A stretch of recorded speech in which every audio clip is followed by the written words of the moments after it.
Ladies and gentlemen, welcome back to Beyond the Algorithm. You already know the name, you already know the platform. You know what I'm about to say. Let's cook.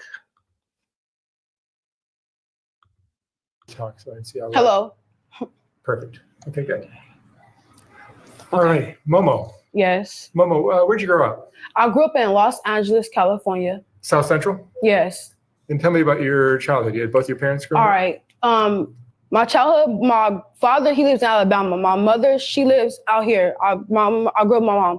I moved from Alabama when I was a baby. I still haven't seen my dad to this day. Like, I get to see him if I'm on video call or chat or anything.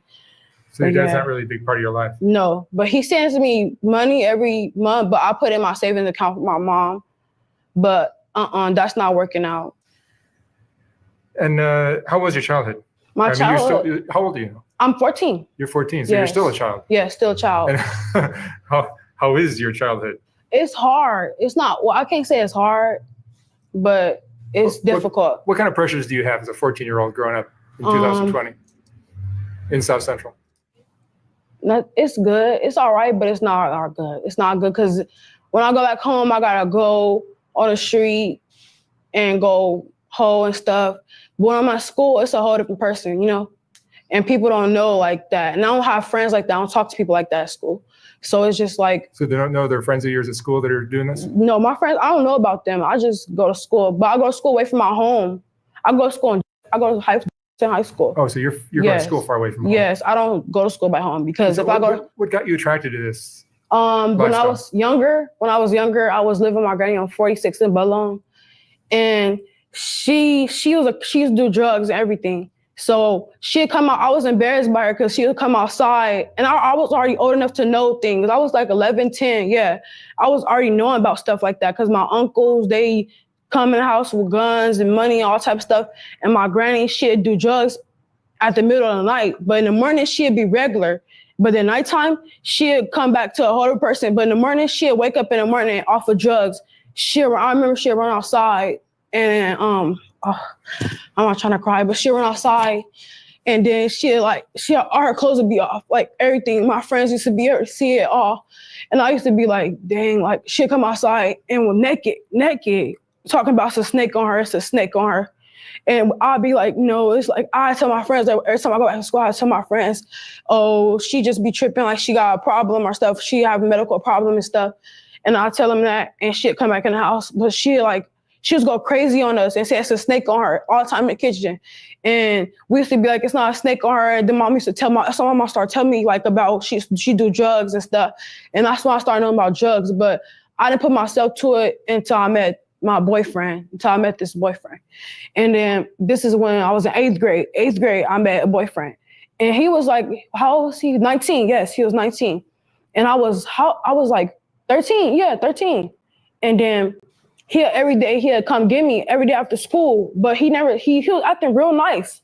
He was real nice when I first met him, real nice, like a regular boyfriend. But I didn't know about boyfriends and stuff until he told me he liked me and he wanted to date me. So after that, that's when I went to school. One day he came and got me after school and he was telling me about Figueroa and how girls be out there. But after I moved from 46 in Boulogne, we went to Vegas, but we came back to LA. And then we was on Fig and 75th. This is where my granny used to live. And we used to always stay with her. And me, my mom, and my sister stayed with her. And then that's when he came and got me one day. But I'm already knowing about Fig because I live on Fig and 75th. So you see it? Yes, I see everything out there. I walk to the corner store where my cousins get food and I see girls. So I was like, oh, they say they make money. So I'm in my head before he even came in, before I even met him, I'm already knowing about, oh, it's Fig. It's a lot of girls that be out there. They make a lot of money. So I'm wanting to do it. So I'm in my head wanting to do it. My cousin's like, don't do that. I didn't listen to them. I'm like, I don't care about what y'all talking about. So this is why I met him. And then he was telling me about Fig and everything. So that's when he had told me, look, I was walking to school with another boy, but I wasn't like, I didn't know nothing about boyfriend or girlfriend. I wasn't trying to be on a weird stuff, trying to be another boy. I was walking with the other boy and he socked me in front of all my friends, like literally in front of all my friends. And I was crying and everything. And then I went outside I was walking outside, so I called my mom, but I couldn't call my mom in a hurry. So he put me in a car and tell me, oh, you're going to go on Figueroa and you're going to hope for me. You're going to give me back the money and everything. So I'm just thinking like, what can I do? I can't tell my mama everything. So I just did it. I went out there, and when I did it, I was so scared, but I wasn't too scared to the point I couldn't do it, but I was scared. Like, I just got socked in front of my friends. So what they're going to probably come back to me telling me stuff like, what's going on with you? Like, they're going to, you know how people be is. So then when I went out there, I was scared, but I had got two guys. And then they wanted me to suck their dick and stuff. So I did that. But then I only got a little bit of money. Like, how much money I have? Like $50? I had $50. And I didn't know about Figueroa and all that stuff. So I came back to him. He saw me. He came and got me. But I realized he had other girls working for him. So I'm looking at them, and they was calling my name. But I didn't know. Like, I never met them. Like, I guess he told them about me. So I went to them, and they was telling me, oh, he gonna get mad at you. Don't give him that. Don't give him $50. He gonna beat you. And I didn't listen to him. So I just went in the car, and he just started beating me. And I went back home the same day after he dropped me off. He dropped me off on the corner, and he was like, tomorrow I'm gonna come get you again. And I was like, like, I'm thinking in my head, like, no, like, I'm scared and stuff. I didn't want to tell my mom. So I came back home, but I was bleeding. Like, my eye was bruised, and my nose was busted, and my lip was busted. And I went in the house, and I had told my mom I got into a fight with a girl, so she wouldn't, like, think I was out there. But I was surprised that they didn't see me because we live on the same street. So that's when he came and got me the same day after school. I catch the bus to go to school by myself. And he'll come get me after school, but he'd be out there like just posting in front of my school, post out of nowhere. And my friends would be like looking and stuff. And I'd just be like, oh yeah, it's just my friend. It's just my friend. And it was like, no, because he socked you the other day. And I just stopped talking. That broke me off with all my friends. I didn't have no more friends after that because they found like they was like, she not listening to us. So that's when he kept having me hold on the street. But I kept coming back with a little bit of money. Because I didn't know, like, into the girls, I started listening to the girls that was telling me. I came back with a little bit of money, and he beat me again. Like, he was just beating me. So you were working Figueroa every... Yes, like every day, basically. Yes, after school. Like, he'd give me some clothes to put on. He'd give me some clothes. He'd go to the trunk, give me some clothes and some sandals. And that's how I really started. That's how now I'll be wearing sandals. So what do you think got you into doing this? Because I started seeing other females on Fig. And seeing other girls doing it? And that what made me want to do it. And then you got involved with him. Yes. And he turned out to be a pimp. Yes. And that's crazy how God works. Because that's crazy how I was looking at it like, oh yeah, I should do that. Then how much money were you making? I don't know where. I was making like, when I really started knowing about how much money I'm supposed to make, I was making like $200, $300, $400 one day, like $500, like about that amount, like $200 to $500. That's how much money I was making. You were how old? Yes, like I was like, oh, you said how old? How old were you then? I was 13. Yes, 13. And you're still doing it at 14. Yes, I'm trying. Yes. Are you working with a pimp still? No, I'm not working with the same pimp no more. I thought because one day, what day was that? He came and got me, and he was like, oh, I'm gonna be moving somewhere and all type of stuff. Talk about making up lies, just making up lies. I'm already know he's lying.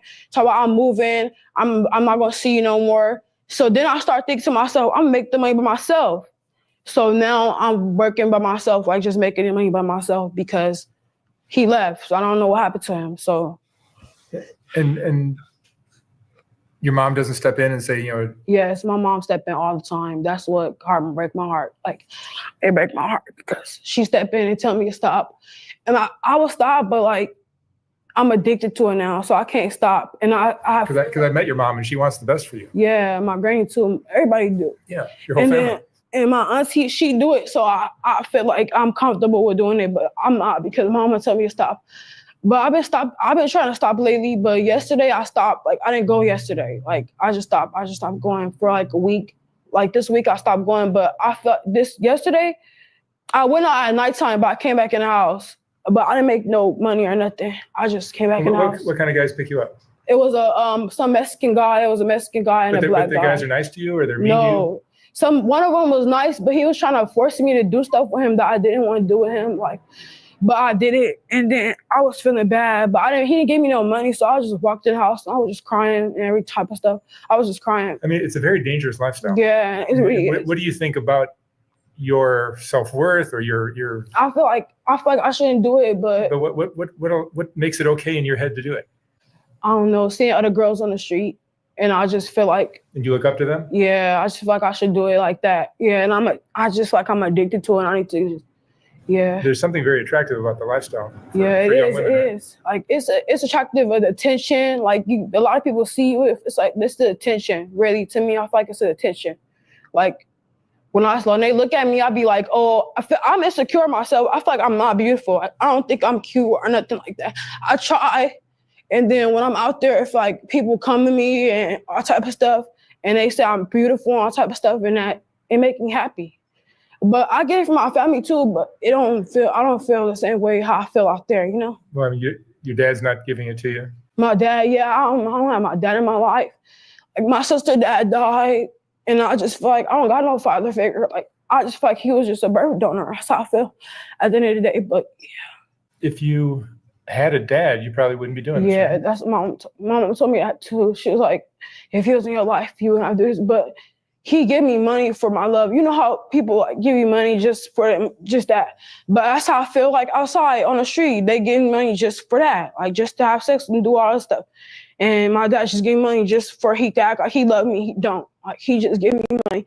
Every time I call him, he act like he want to talk to me. He don't want to talk to me. The first thing he says, "Oh, do you need some money?" So that's how I get money hungry, and that's when I start asking for more money.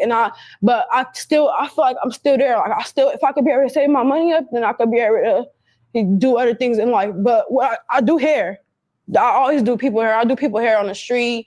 I do hoes hair all the time. They come to my house and I do their hair. What you're watching here is the residual of poor sexual discipline, poor boundaries in the house. This is extremely difficult to listen to, but this is also how far we've traveled as a society in terms of putting boundaries around saying it's just sex or championing sexual liberation at the expense of what? I mean, she's 14, man. We're going to finish. Mom be looking like, mom be disappointed, but I'm doing her for money. But she'll take the money and put it up for me. Like I appreciate mom for that because I still got money put up at the end of the day if I don't have no money in the world, like, you know. But you ever been arrested? Yeah, yes, plenty of times. Heck, yes, and plenty of times. What do the cops do with a 14-year-old girl who's working the street? They took me home. They didn't take me to jail. They never take me to jail. They always take me home. But they said that when it's gonna affect me when I get older because I got all these jail warnings and stuff, and it's gonna affect me. But we've been to the county building. They said they're gonna let me, like I'm not on probation or nothing like that. They just said they're gonna try to work with me and try to tell me to stop doing this because I got arrested like how many times? 5 times for prostituting because they called me on the street with other girls and they'd come get us. And I remember they should arrested when I was 13. I used to hang out with my friends and we used to go driving around the cars, but they didn't have license, you know? And we used to be driving, and one day I was driving a car and then I got pulled over and went to the thing, but I didn't go to jail because I'm young.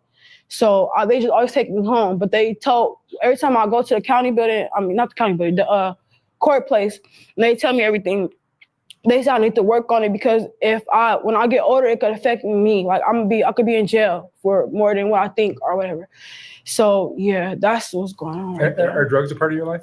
Yes. You said drugs? Yeah. Yes. I've been on drugs before. I was when I was 14, after he had put me in his car and everything, he was telling me to try crack, and then I tried crystal too. But I really smoked weed. When I was 13, I never smoked like stuff like that until I met him. But your pimp was giving you... Yes, he was giving me drugs. And that's another thing that made me think that I was okay because I was doing drugs and the drugs take over me. Yeah. And I'll be out there acting crazy. One day he gave me it's acid. Acid, you take it. And that day I was so happy. I was just making a lot of money. I was just with my friends. And then one day I did a threesome with my other 2 friends. And I was thinking like, I was so scared. And That day I went home. Like, I just went home. And there are other girls your age doing this? Yes, like 13, yes. 12. It's a girl I know it's 12, but I think she lying. I don't know if she's 12 or I don't know. I can't believe nobody out there, really. I can't trust nobody out there.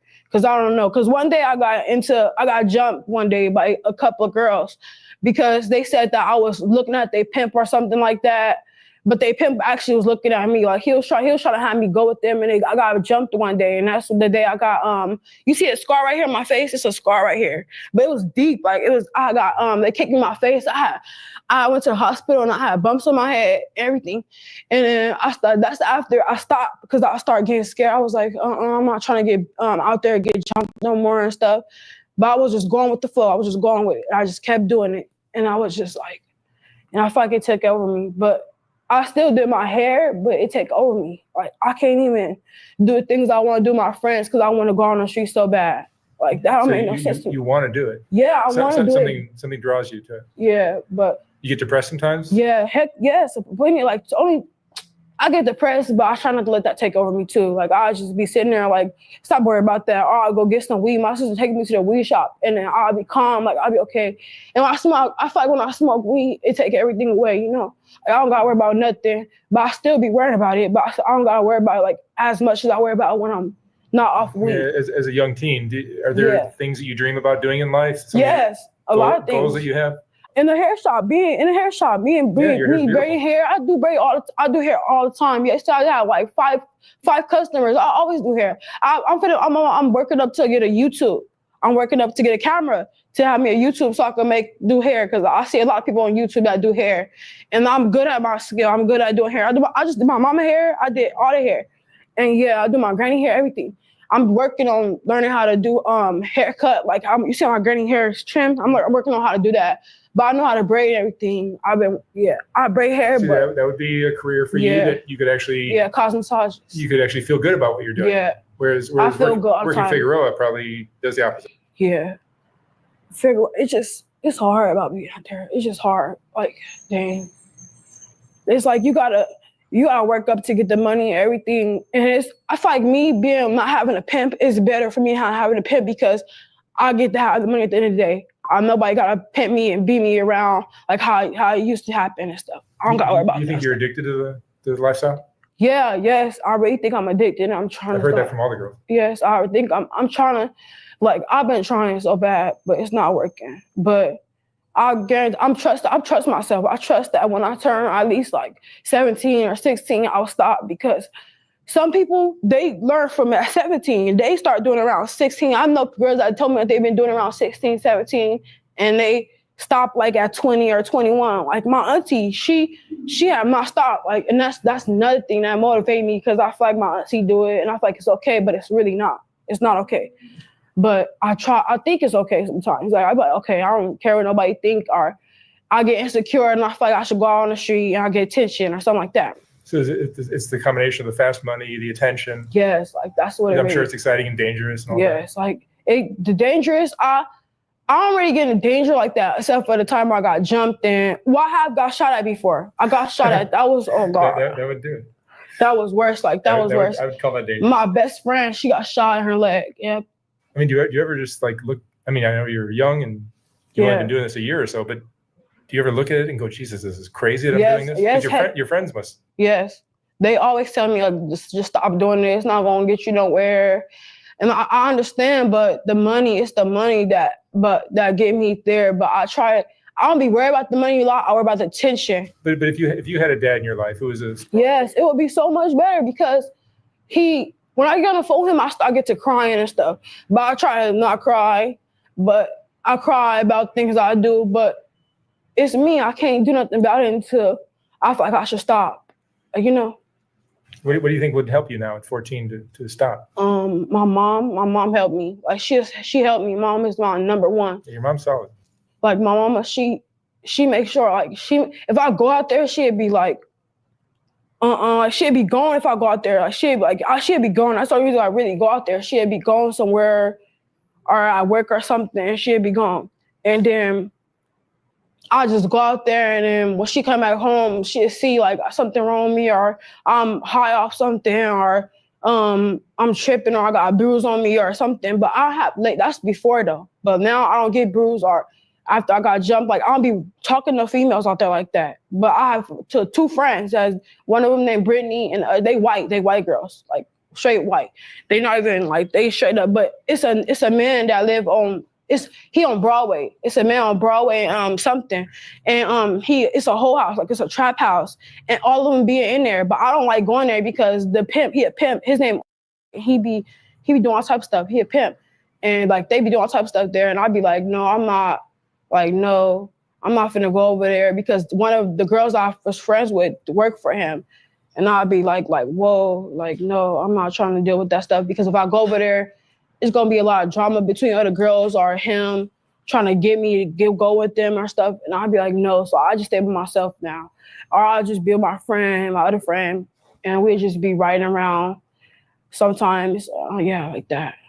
I'll just try to, when I go with my friends, that stopped me from going on Fig a little bit because that gave me a different life of me with my friends, like at school and stuff, you know. That's how I feel a little bit, yeah. I mean, what do you think would help you stop? What helped me is other people telling me like to stop. That's what helped me to stop but what really helped me, I don't even know what would help me to stop. Well, watch some of the videos on my channel and see where these girls. When I see my auntie, I was really crying. Yeah, I mean, that did like none of the older women are saying this is a great thing. They're also, I mean, not that that's what's really the cure for your situation. I think having your dad not around is probably the biggest. That's the main thing because I don't get to talk to him, and he live way in Alabama. You know. Shout out to Soft White Underbelly for doing these interviews. Make sure you guys go check out their content on their YouTube channel and wherever other platform that you can find them. But they have a lot of videos that's basically a case study in the outcomes of trafficking, poor sexual discipline, absent fathers, mothers that are, deadbeats pretty much. And these are the children that bear the brunt of it. So I want to finish this up. That's far from LA. And we'll try to work our way to go out there, but mama, she have to pay the bills and everything else. But I'm saving my money to go out there to see my dad. Because my grandma down my granny side, she deaf, and I want to at least see her before she go, like before she go, because that's sad, because I want to be able to see my dad, mom. And she. What she's also describing is being raised in a household full of women with no man in the house. So keep that in mind as well. It's told me everything. So I feel bad. So I need to go see her because that's another person I love in my life, like really bad. And my mom, that really. But your mom's great. I met your mom. On Father's Day, she every day on Father's Day, she always wear the things, when the men wear a suit, they wear what is that called? I forgot. Suit and tie. Yeah, the tie. And she always wear that all the time, and she's just like a man, and I'll be laughing and stuff. Yeah, my granny too. All of them do that all the time. Because your mom is bona fide sister. Yeah, that's her blood sister. My mom was the oldest out of all my granny kids, the oldest. We got my uncle, my uncle live in Vegas, and he be telling me, like, he don't know, like, I really do it. Like, mom be telling him no because, like, she don't want him to get mad and stuff, Because he get mad, he really aggressive, because that's my granny brother, Like, yeah, that's my granny brother, and they don't play that stuff. So, yeah. And that's hard. Your mom's doing her best. Yeah, she is. My mom a good mother. She out of all my mama's siblings, half of them half my cousins are in the system, so I don't be here to see my cousins, but they gonna come out. I'm gonna be able to see them. Like, I seen one of my other cousins, she crazy, like my Sonia, my Bonafide, one of her kids, my cousin, she was on live one day, and like she showed her whole body on live, and I'm like, what the freak? And she added my auntie, my mama's other sister, and like my sister, she was crying, calling me, and she was like you ready to stop? She was telling me I need to stop being on Fig and everything because look what your cousin's doing. She over here on internet showing her body and adding her family members and everything. And I be trying to tell her, like, I'll give my cousins shoes. Like, the ones that like, got nothing, I give them shoes because that's my favorite really thing is shoes and clothes and jewelry.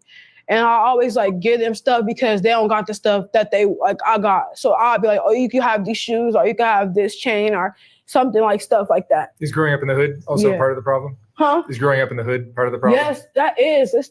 It's hard because, like, dang, you gotta see shooting, you gotta see people fighting on the street, you gotta see people trying to. It's crazy because you gotta do all types of stuff in the hood. You gotta see people trying to get at you. It's too much stuff. Like, it's too much stuff. People want to fight you over just dumb stuff, haters. It's all type of stuff over there.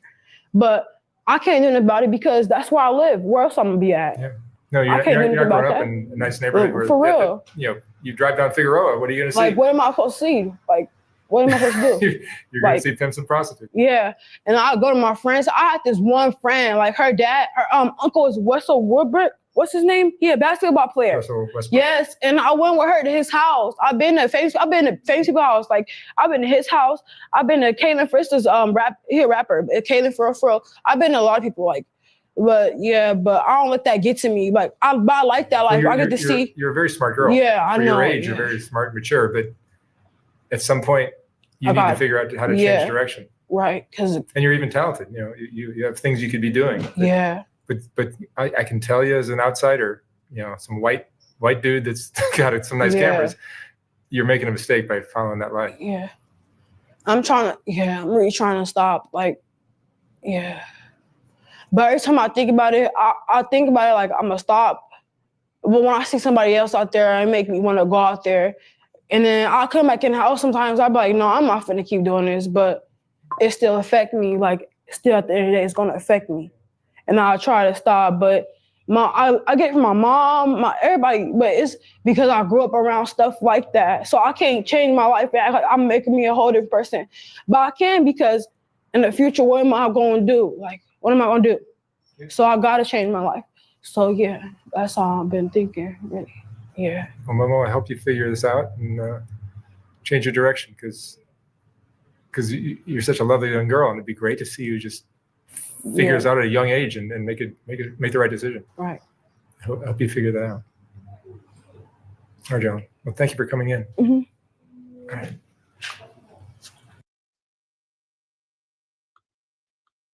So, y'all heard her story, and I found a follow-up too, but that's the beginning of it. And when I first looked at that, I thought about all of the rules of accountable masculinity, things I talk about all the time that deal in sexual discipline, and you hear her breaking down the way her family structure is set up. And it's the same thing that I say all the time. If you got the mother at the top of the family, this is how the daughters turn out. Without men leading the family, this is what the daughters turn out to be. And this ain't even her fault. She, at the time of this video, I think she was 14. But I found a follow-up. I want to play that as well.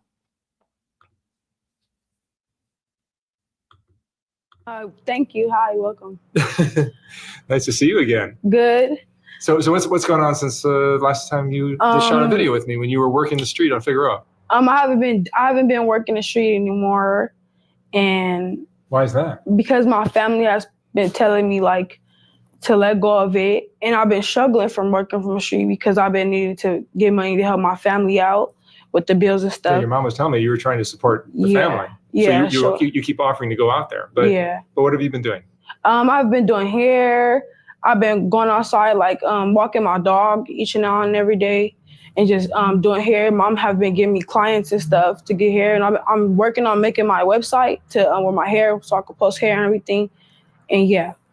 And how does this feel for you? Good. I feel happier because it's like I don't gotta go out to go make any more money, and I don't gotta worry about nobody trying to come get at me or anything. It's a safer life. Yeah. Doing hair than working the street as a prostitute, right? How does it make you feel about yourself? Good, because I feel satisfying because I don't have to deal with nobody having to want money from me, and I could just keep my money to myself, and like I could splurge my money on myself. I don't gotta worry about nobody. No, but it's not just about money. It's also about how you feel about yourself. I feel myself. Yeah. You know, if you meet a nice boy that you like, and you're gonna feel much better about that, how you interact in that relationship.